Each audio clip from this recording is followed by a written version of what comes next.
Janet Heidker, not without my permission. Not without my permission.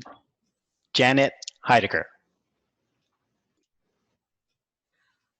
I ran outside, holding my bloody ear, barely able to breathe. I tried desperately to read the license plate number as they sped off into the darkness.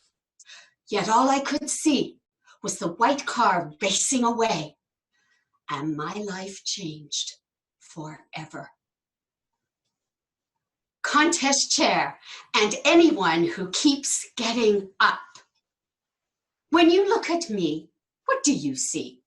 Do you see a well-dressed, confident woman? Please, not everyone at the same time. I only have 7 minutes. There was a time when I pondered that same question, as I wasn't quite sure what I saw. It was 10 o'clock that Sunday night. I came home, ran a nice warm bubble bath, put on my housecoat, and settled in to watch a movie I'd been longing to see. 50 Shades of Grey. What? You're not judging me, are you? With a glass of wine in hand, I settled in to watch my movie. And just as it started to get steamy, the doorbell rang. Don't you just hate it when you're at the best part of a movie and someone interrupts you? When I went to the door, a young, attractive woman stood there. Now I'm saying to myself, is this a part of the movie experience? What are the chances of a young woman arriving at my doorstep just as my movie was heating up? She asked me if Justin was home. Now I'm thinking, that's not the name of the guy in the movie. Slightly annoyed, I told her no one lives here by that name and raced back to my movie. A short while later, the doorbell rang again. Frustrated, I went to the door, about to tell her to go away. But she pulled back, said nothing. Immediately, 2 large men forced their way into my home. They were wearing masks, gloves, and carrying a shiny silver gun pointed right at my head. What would you do? They slammed the door shut, turned off the lights, and yelled, "Do as we tell you, or you won't live to see tomorrow." Fearing for my life, I told them I don't have anything, but that just frustrated them even more. They turned me around, pistol whipped me, and threw me down the stairs.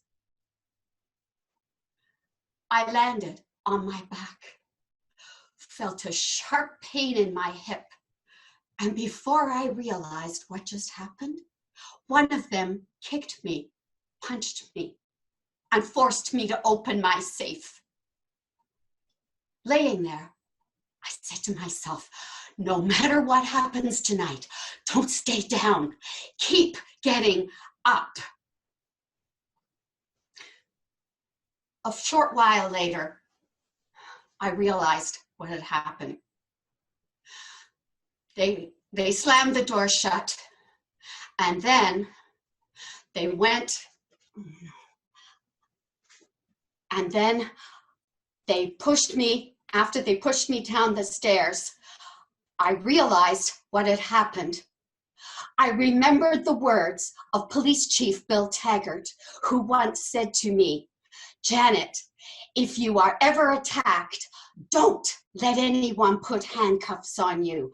Fight back, because if they restrain you, they intend to kill you."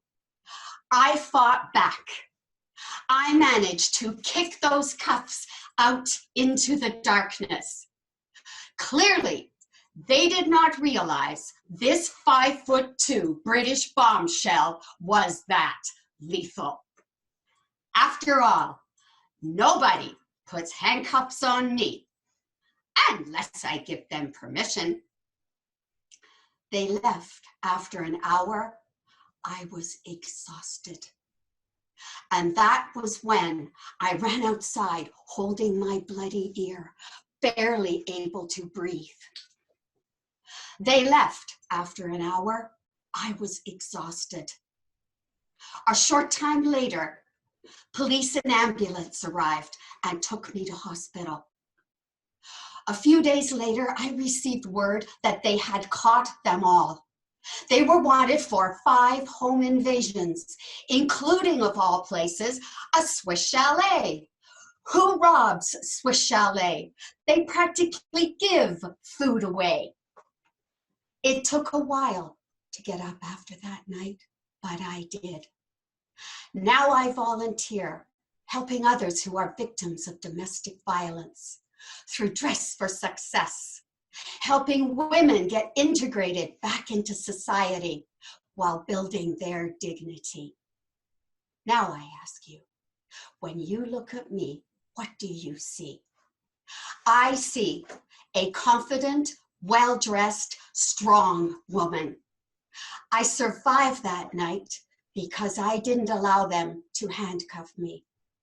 I survived that night because even though they stole my valuables, they never stole my dignity. I survived that night because I didn't stay down. I kept getting up. Life will beat you down and sometimes want to rob you of everything. Don't let it keep you down and cuff you. Keep getting up. Your life is the most precious gift you have. Don't let anyone rob you of your dignity. As for me, I control the cuffs in my life. Nobody puts handcuffs on me unless I give them permission. Contest chair.